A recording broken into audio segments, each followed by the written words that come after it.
Subscribe my channel and press the bell icon. It's free. নমস্কার, হেসেলে ভুরি ভোজে আজকে আমরা রাঁধছি tangy fish curry. খুব সামান্য উপকরণ ব্যবহার করে হেলদি এবং টেস্টি এই রান্নাটা চলুন শুরু করা যাক। রেসিপিটির অন্যতম গুরুত্বপূর্ণ উপকরণ লাগছে একটি টমেটো। টমেটোটা আমি এখানে পেস্ট করে রেখেছি। এরপর লাগছে 3টে রুই মাছের পিস, যেটা আমি নুন হলুদ মাখিয়ে ভাজা করে রেখেছি।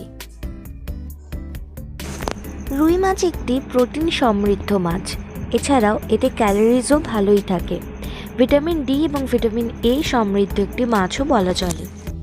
রুই মাছ হলো ওমেগা 3 ফ্যাটি অ্যাসিড সমৃদ্ধ। ওমেগা 3 ফ্যাটি অ্যাসিড বডি নিজে সিনথেসাইজ করতে পারে না, তাই আমাদের খাবারের মাধ্যমে বাইরে থেকে গ্রহণ করতে হয়। আর এই omega 3 fatty acid bad cholesterol কমায় এবং ব্লাড প্রেশারও কমাতে সাহায্য করে। তাই হার্টের ডায়েটের জন্য ওমেগা 3 ফ্যাটি অ্যাসিড অন্যতম গুরুত্বপূর্ণ একটা উপাদান, যেটা আমরা রুই মাছ থেকে সহজেই পেতে পারি। এছাড়াও প্রেগনেন্ট মহিলাদের জন্য এটা প্রেগনেন্সির টাইমে খুব ভালো।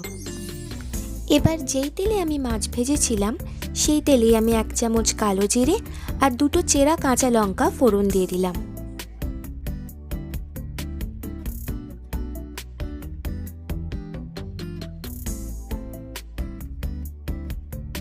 পর 1 চামচ জিরে গুঁড়ো এবং 1/2 চামচ লঙ্কা গুঁড়ো দিলাম। এরপর খুব অল্প একটু হলুদ গুঁড়ো। এবার মশলাগুলো ভালো করে নেড়ে নিতে হবে। একটু নেড়ে নিয়ে এর মধ্যে আমি টমেটোর পেস্টটা দিয়ে দিচ্ছি। দিয়ে মশলার সাথে টমেটো পেস্টটা ভালো করে কষিয়ে নিতে হবে।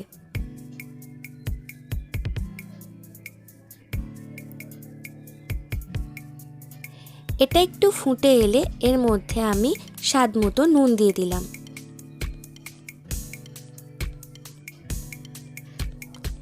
এরপর ভালো করে মশলাগুলো মেখে নিচ্ছি।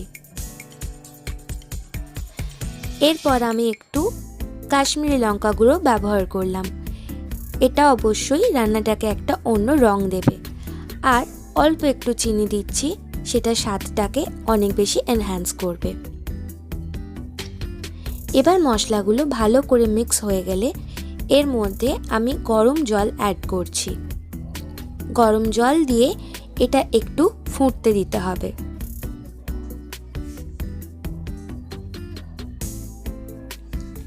এটা ফুটে এলে এর মধ্যে আমি মাছের পিসগুলো দিয়ে দিলাম। মাছের পিস দিয়ে 2-3 মিনিট মতো ফুটিয়ে নিলেই রেডি হয়ে গেল ট্যাঙ্গি ফিশ কারি। এবার এটা নামিয়ে ওপর থেকে কাঁচা লঙ্কা দিয়ে আমি এটা পরিবেশন করলাম। আপনারা বাড়িতে বানান, গরমকালের জন্য এটা ভীষণই আইডিয়াল।